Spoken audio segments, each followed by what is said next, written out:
नमस्कार, स्वागत बरुआ सभी के भोजपुरी न्यूज़.in में।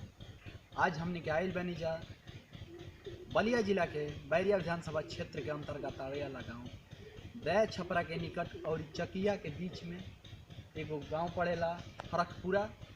एजा हरखू बरहम बाबा के स्थान बाटे। हालांकि बहुत ही प्रचलित स्थान बाटे, ब्रह्म बाबा के स्थान हटे। आइजा लोग कहेला कि कौनो भी इच्छा हिला पर पूरा हो जाला। रउरा सब देख सकतानी कैसे जब बरगद के पेड़ टूटला के बाद भी जहाँ भी गिरल बा जब एगो वृक्ष नया निकल चुकल बाटे। हमनी का भी आइल बनी जब भोजपुरी न्यूज़ के माध्यम से कवरेज करे खातिर हरखू बरहम बाबा के स्थान पर। हालांकि लोगन के भी इच्छा रहला कि एगो सप्ताह में धार्मिक वीडियो हमनी के अपलोड करी जा, तो यही के चलते हमनी के आज रउरा सब के हरखू बरहम बाबा के दर्शन करावतनी जा। जुड़ा रही भोजपुरी न्यूज़ के साथ, रउरा सभी भी दर्शन करी बाबा। धन्यवाद।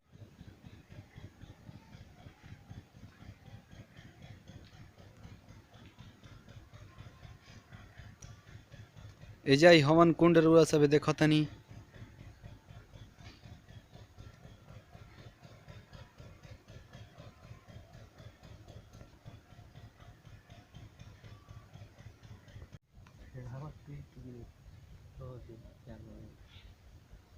देखतनी कि वृक्ष गिरला के बाद भी फिर से एक बार नया रूप लेके खड़ा हो गई बाटे।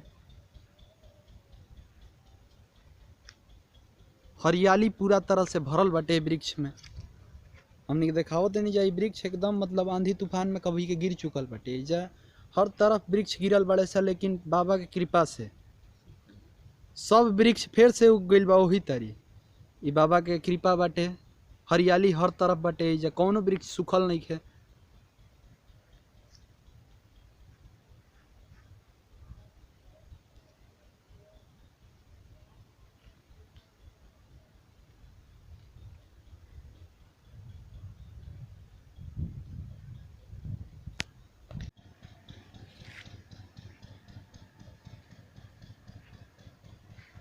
हरखू बरहम बाबा के मुख्य स्थान बाटे, जहाँ की ब्रह्म बाबा के पूजा स्थल बाटे।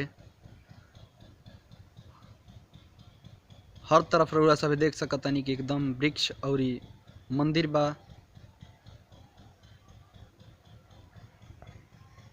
एकदम ही शांत वातावरण जाके आकर्षण के केंद्र बाटे। हमनी के एजा बहुत ही अच्छा महसूस करतनी जाई के देख सकेनी रउरा सब हर तरफ खेत बाग बगीचा और बीच में मंदिर के ही जौन परिसर बाटे।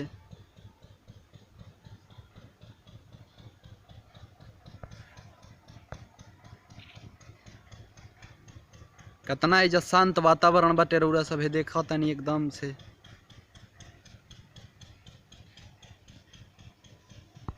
अभी रउरा सभे देखनी हमनी के हरखू बरहम बाबा के रउरा सभे के दर्शन करनी है जा। भोजपुरी न्यूज़ के टीम हर सप्ताह में एगो नया वीडियो लेके आई, धार्मिक वीडियो। जुड़ा रही रउरा सभे भोजपुरी न्यूज़ के साथ। चैनल के सब्सक्राइब करी, फेसबुक पेज से जुड़ी, ट्विटर पर हमनी के देखी और गूगल से हमनी के जुड़ी भोजपुरी न्यूज़ के संगे। धन्यवाद।